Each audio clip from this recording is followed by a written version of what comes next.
Sa Mumbai, India, si Ovi Mahajan ay naglibot sa lungsod kasama ang kanyang mga kaklase pagkatapos ng klase. Sa bahay, pinagsabihan siya ni Saju, ang pinuno ng security service, na sinabihan ng bata na umuwi kaagad paglabas ng eskwelahan. Kinagabihan, pagkaalis ni Saju, pumunta ang bata sa club para tumambay muli kasama ang kanyang mga kaklase.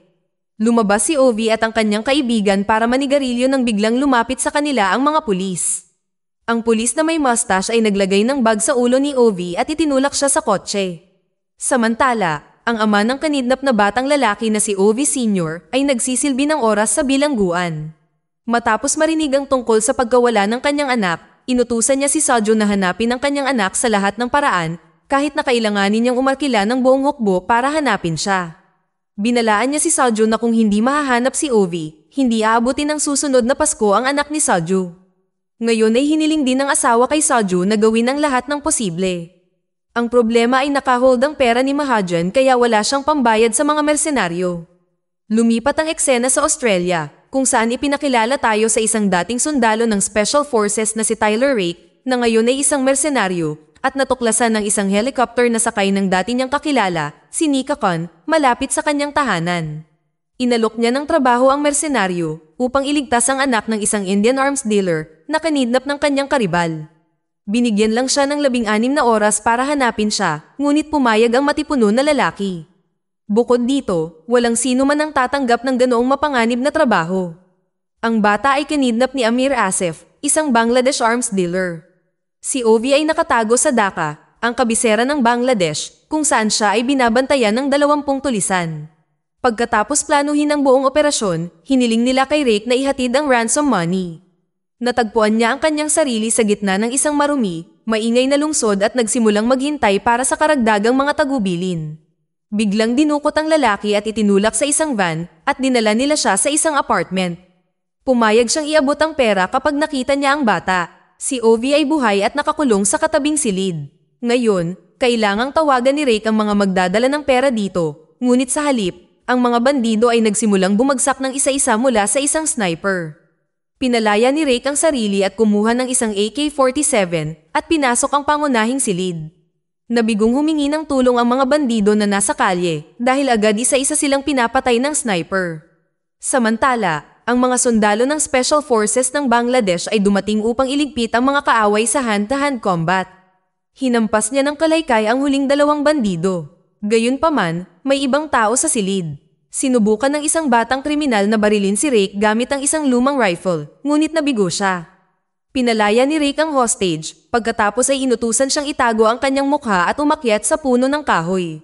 Sa oras na ito, si Asif ay nasa rooftop at nagtatanong sa mga lalaki upang malaman kung sino ang nagnakaw ng kanyang pera. Sa huli, si Farhan, ang pinakamatanda at matalinong tao, ay tinanggap ang parusa. Kinailangan niyang putulin ang 2 niyang daliri, ngunit naputol ang pagsasabatas ng isang mensahe na nakatakas si Ovi. Si Asif na may-ari ng Dhaka ay inutusan niya ang colonel na harangan ng lahat ng tulay at isara ang mga paliparan at istasyon ng tren. Nagustuhan ni Asif si Farhan kaya inutusan niya ang mga opisyal na bigyan siya ng baril. Nakarating si Rake sa isang ligtas na lugar, pinakain ang bata at nilagyan siya ng bulletproof vest. Pagkatapos ay kinunan niya ng video si Ovi para gumawa ng video report at ipinagpatuloy ang operasyon dahil kailangan nilang tumakbo ng 2 kilometro pa sa kagubatan. Ang koponan ni Rake ay nagbigay sa kliyente ng ebidensya na ang bata ay maayos at dapat ay darating na ang kabayaran sa kanilang account sa loob ng ilang minuto. Samantala, naghihintay ang isang bangka para sa pagdating ni Rake sa ilog at ang kanilang sniper ay nakaupo sa isang posisyon ng pagtambang. Para sa ilang kadahilanan, tumunog ang alarma. 2 mandirigma ang bumaba upang suriin kung ano ang nangyari at napatay sa proseso. Sa kabilang banda, hindi na dumating ang pera sa account, kaya binalaan sila ni Nika na ilipat ang pera kundi ay iiwan nila ang bangkay ng bata sa ilog. Sa wakas, napagtanto ni Nika na sila ay na-scam. Susuriin sana ng sniper kung ano ang mali sa bangka, ngunit napatay din siya. Ang pumatay ay matatagpuan humigit kumulang 100 metro mula kay Rake. Naalarma sila sa pag-atake at naghanda na lumaban, ngunit sa halip na tanggapin ang laban, inutusan ni Rake si Ovi na tumakas mula roon. Kasabay nito, natuklasan ng mga pulis ang isang bangka. Sinusubaybayan din ng isang helicopter ang mga takas mula sa itaas. Muntik nang maabot ng killer si Ovi at hinubad ang maskara. Si Soju pala iyon, at sinigawan niya ang bata na tumakbo papunta sa kanya, ngunit hindi pinabayaan ni Rake ang bata at inutusan siyang magpatuloy. Tumakbo sila papunta sa sasakyan, ngunit hindi na sila nakalayo dahil nakaharang ang mga pulis sa kanilang dinadaanan, kaya kinailangan nilang bumalik. Kinumbinsi ni Rake ang lalaki na kahit ang mga gwardya nila ay hindi mapagkakatiwalaan. Marahil ay kasabwat niya ang mga kidnapper at siya lang ang mapagkakatiwalaan. Ninakaw ni Soju ang isa sa mga sasakyan ng pulis at patuloy silang sinusundan. Siya lang ang nanatili sa buntot ni Rake, ngunit nakaharang ang daan sa unahan, kaya kinailangan niyang iwan ang sasakyan at magtago sa pinakamalapit na gusali. Ang mga special forces ng Dhaka ay nagsimulang maghanap sa mga apartment. Upang hindi makagawa ng kaguluhan, sinaksak ni Rake ang isa sa mga pulis, ngunit sa susunod na pagkakataon ay wala siyang magawa kundi barilin sila. Kinailangang tumakas mag-isa ni Ovi, buti na lang at hinihintay na siya ni Rake sa kabilang labasan. Upang harapin ang susunod na batch ng mga komando, ganap niyang inalis ang laman ng magazine ng kanyang Glock. Matapos ibagsak ang ilang pinto at takutin ng mga mamamayan, nakasalubong muli ni Rake si Soju. Kasama ang Indian, nahulog sila sa aspalto at pagkaraan ng ilang sandali, natauhan, at ipinagpatuloy nila ang laban, ngunit sa pagkakataong ito ay may mga kutsilyo. Nagwagi si Rake mula sa laban na ito, ngunit nabangga ng isang dumaraan na kotse. Inipon ng sugatang si Soju ang kanyang lakas at nagtungo sa pulis na sinunggaban ng bata. Binaril niya silang lahat at sinama si Ovi. This time, si Rake naman ang bumangga sa kanya ng truck. Di nagtagal, dumating ang mga reinforcement, hindi sila makapagtago dahil may helicopter na nakatingin sa kanila. Kaya naman, tumalon ang mga takas mula sa truck nang dumaan ito sa ilalim ng tulay. Tumagilid at sumabog ang sasakyan na agad namang iniulat kay Asif. Gayunpaman, hindi natagpuan ang katawan ng bata, ngunit nalaman ni Asif ang pangalan ng kanyang sakit sa ulo at inutusan ng buong lungsod na hanapin ang mersenaryo. Nalaman ni Nika na hindi talaga sila babayaran sa simula pa lang. Naghihintay si Ovi Sr. hanggang sa gawin nila ang lahat ng maruming gawain at pagkatapos ay kukunin ng batang lalaki ng pinuno ng security service na si Soju. Magpapadala si Nika ng helicopter para kay Rake, ngunit kailangang maiwan ang bata.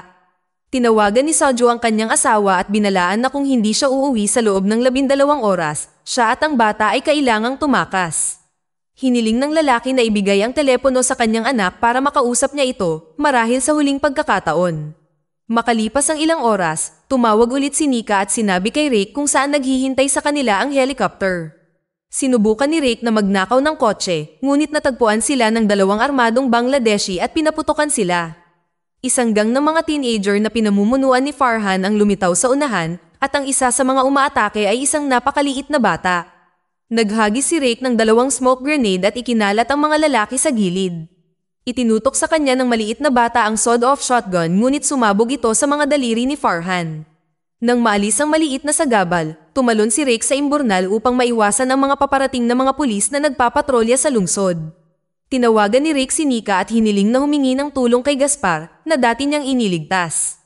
Hindi sila makakaalis dito sa ibang paraan, ngunit hindi pa babayaan ni Rake ang bata dito mag-isa. Ilang sandali pa, binuhat siya ni Gaspar at dinala sa kanyang tahanan. Sinabi niya na ang lungsod ay mahigpit at ang tanging paraan upang makaalis sila sa lugar na ito ay sa pamamagitan ng isa sa mga tulay, ngunit lahat sila ay nasa ilalim ng pagbabantay. Dahil dito, kailangan niyang magtago ng ilang araw. Sinabi ni Gaspar na pupuntahan niya ang kanyang asawa at iniwan si Rake upang magpahinga. Naiwan pa rin si Farhan na walang mga daliri, bagaman salamat sa mga pagsisikap ni Rake. Para dito, ipinangako niya na papatayin ang sinumpaang kidnapper. Sinabi ni Rake kay Ovi na siya ay may isang anak na lalaki, ngunit ilang taon na ang nakalilipas ay namatay siya sa lymphoma, at siya ay 6 na taong gulang pa lamang, habang nasa Afghanistan si Rake noong panahong iyon. Pagkatapos, umuwi si Gaspar, at sinimulan niyang kumbinsihin ang kanyang kaibigan na ang bata ay bangkay pa rin, kahit na magawa niyang ilabas siya sa lugar na ito, matutunton pa rin siya ni Asif. Ang pinakamaawaing bagay na dapat niyang gawin ay pumunta sa bata at maglagay ng bala sa kanyang ulo.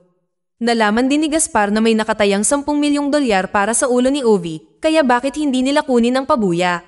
Napagtanto ni Rake na isang malaking pagkakamali ang paghingi ng tulong sa taong ito. Inamin ni Gaspar na napagkasundoan na nila ni Asif na siya mismo ang magdadala sa bata. Wala nang kailangang gawin si Rake, ngunit hindi hahayaan ni Rake si Gaspar. Isang away ang sumiklab sa pagitan ng dalawa at si Gaspar ang nanaig. Nabasag niya ang isang kahoy na mesa at tutusukan na sana siya ng matulis na kahoy, ngunit napatigil siya nang makita niya si Ovi. Tinutukan siya ng baril ng bata, ngunit hindi naniniwala si Gaspar na babarilin siya ni Ovi, ngunit nang subukan niyang lumapit ay nakatanggap siya ng ilang bala ng sunod-sunod. Sa pagkakataong ito, iniligtas ng bata si Rick. Napagtanto ni Rick na kung ang isang kaibigan ay naging isang kaaway, kung gayon ang kaaway ay maaaring maging isang kaibigan, at tinawagan niya si Saju. Sa madaling araw, dinala ni Rick si Ovi kay Saju at binigyan siya ng isang bag ng mga armas bilang pabuya. Hiniling niya sa kanya na kunin ang bata kasama ang grupo ng mga armas bilang kapalit. Sinabi ni Rick kung saan naghihintay ang helicopter, ngunit 2 outpost ang naghiwalay sa kanila mula sa helicopter. Si Rick ay susubukan na ilabas ang lahat ng atensyon sa kanyang sarili, habang si Saju ay susubukan na tumakas. Tumango si Rick sa kanya at nagpaputok ng grenade launcher sa sasakyan ng pulis. Pagkatapos magpaputok ng isa pang bala, sinimulan ni Rick na pagbabarilin ng pulisya at militar gamit ang kanyang rifle. Sinamantala ni Saju ang kaguluhan at dinaanan ng unang outpost. Bago salakayin ng gusali, nagpaputok ng RPG ang komando sa bintana, ngunit nagawang tumalon palayo ni Rick at nakahanda na siyang batiin ang mga bisita. Hindi nakalayo si Saju dahil may roadblock sa daan, kaya kailangan niyang maglakad. Hindi rin makapaghintay si Nika, kaya sumama siya sa kanyang team sa pinangyarihan ng kaguluhan. Hindi nasisiyahan ang mga tao na hindi sila pinapayagang tumawid sa tulay ng ligtas. Sinamantala ni Saju ang pagkalito at nilagpasan ang outpost, ngunit napansin ng isang lalaking militar ang kahina-hinalang magkasama at inutusan silang huminto. Kinailangang tanggalin ni Ovi ang kanyang cap at agad na binaril ni Saju ang mga sundalong nakapaligid sa kanila.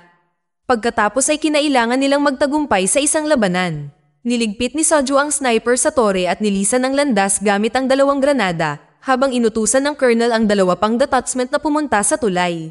Samantala, masigasig na binabawasan ni Rick ang 17 milyong populasyon ng Dhaka. Ang mga reinforcement ay lumipad patungo sa tulay sa pamamagitan ng helicopter. Kailangang ilihis ni Saju ang kanilang atensyon sa kanyang sarili para makapunta ang bata sa isang ligtas na lugar. Ang detachment, gamit ang mga machine gun, ay nagpaputok sa lahat ng mga sasakyan na na-stop sa gitna ng tulay, ngunit hindi man lang nasugatan si Saju. Dumating doon ang isang pangkat ng mga mersenaryo at nagsimula ring barilin ang mga Bangladeshi. Lumapag ang Special Forces sa tabi ni Saju. Ang Indian ay humingi ng tulong kay Rick, ngunit siya mismo ay binaril ng isang machine gunner mula sa isang armored car. Nagsagawa si Nika na neutralisahin ng pangunahing banta, ang helicopter. Pinaputukan ng buntot ng helicopter gamit ang isang RPG at nahulog ang chopper malapit sa kinaroroonan ni Ovi. Unti-unting umuusad si Rick patungo sa tulay. Umikot siya sa armored car, pinatay ang machine gunner at pinasabog ang sasakyan mula sa loob gamit ang isang granada. Habang ang pangunahing bahagi ng mga mersenaryo ay nililinis ang tulay, si Yaz ay lumipad dito sa isang helicopter. Ang bilang ng mga napatay ni Rick ay malapit na sa 100 nang siya ay tuluyang nakarating sa tulay. Sa oras na iyon, si Saju ay kritikal na nasugatan, ngunit siya ay lumalaban pa rin. Ang Indian ay pumatay ng 2 militar na lalaki at kinuha ang AK-47 ng kaaway para sa kanyang sarili, ngunit pagkatapos ay niligpit siya ng colonel gamit ang isang sniper rifle. Pagkatapos nito, pinatay ng colonel ang piloto ng helicopter ni Yaz at isa pang mersenaryo. Pumwesto si Nika para hanapin ang sniper. Casual na patuloy na pinatay ni Rick ang 4 pang tao sa isang galaw. Siya ay malubhang nasugatan ng colonel, ngunit siya mismo ay pinatay ni Nika. Habang naghihingalo, inutusan ni Rick si Ovi na tumakbo sa helicopter at pinakinggan siya ng bata. Bumangon si Rick at sa huling lakas, patuloy siyang umatake upang tulungan ang bata at nagawang iligpit ang hindi bababa sa 5 tao. Lumingon si Rick at sa pagkakataong iyon ay binaril siya ni Farhan sa leeg gamit ang isang AK-47 rifle. Itinaboy ni Nick ang mga punk at si Rick, na naaalala ang mukha ng kanyang anak, ay nahulog mula sa tulay patungo sa mabahong tubig ng Burganga River at ang iba ay lumipad palayo sa isang helicopter. Sa pagkamatay ng hindi bababa sa 200 tao, naligtas sa wakas ang anak ng arms dealer. Ito ay labis na ikinalungkot ni Asif. Hindi nagtagal ay pinuntahan siya ni Nika at niligpit ang kriminal sa tabi ng urinal. Nagpatuloy si Ovi sa pag-aaral at pagkaraan ng 8 buwan ay nakita niya ang nakaligtas na si Rick sa tabi ng pool. Dito na nagtatapos ang kwento. Kung nagustuhan mo ito, huwag mahihiyang pindutin ang like button at kung hindi mo ito nagustuhan, pindutin ang dislike button ng 2 beses para lang makasigurado. And as always, Thank you for watching.